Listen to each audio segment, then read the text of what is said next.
Бүгінде елімізде жолаушылар тасымалымен айналысатын 10-нан аса әуе компания бар. Солардың бірі Қазақ Air.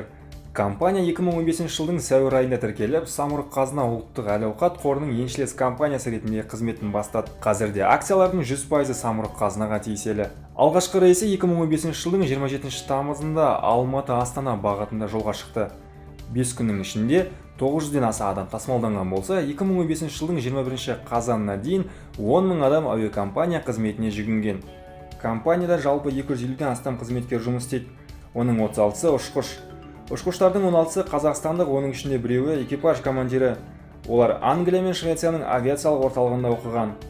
Ал жолсеріктердің барлығы арнайы кәсіби бағдарлама мен білім алған. Қазақ Air әуе компаниясы ұшу қауіпсіздігінің ең жоғарғы халықаралық және ұлттық талаптарына сәйкес келетін турбовинтті ұшақтармен жабдықталған. Флотта Біріккен Араб Әмірліктеріндегі Falcon Aviation Services компаниясымен оперативті лизингге алынған 3 Bombardier Q400 негізген ұшағы бар.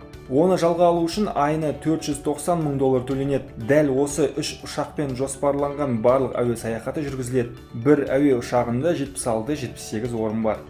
Компанияның әуе ұшағы Ақтөбе, Алматы, Астана, Атырау, Шымкент және тағы басқа 10 шақты қалаға ұшады. Негізгі штабы Алматы қаласында орналасқан. Бүгінге дейін тек ішкі рейстерде қызмет көрсеткен әуе компания 2017 жылдың 2-ші жартысынан бастап халықаралық рейсті жүзеге асырады. Компанияның қызметіне 2 жыл болғанымен әлі күнге дейін шығынды жоба болып есептеледі. Ал осындай халықаралық рейстердің ашылуы оның орнын толтыруға көмек береді деп күтілуде.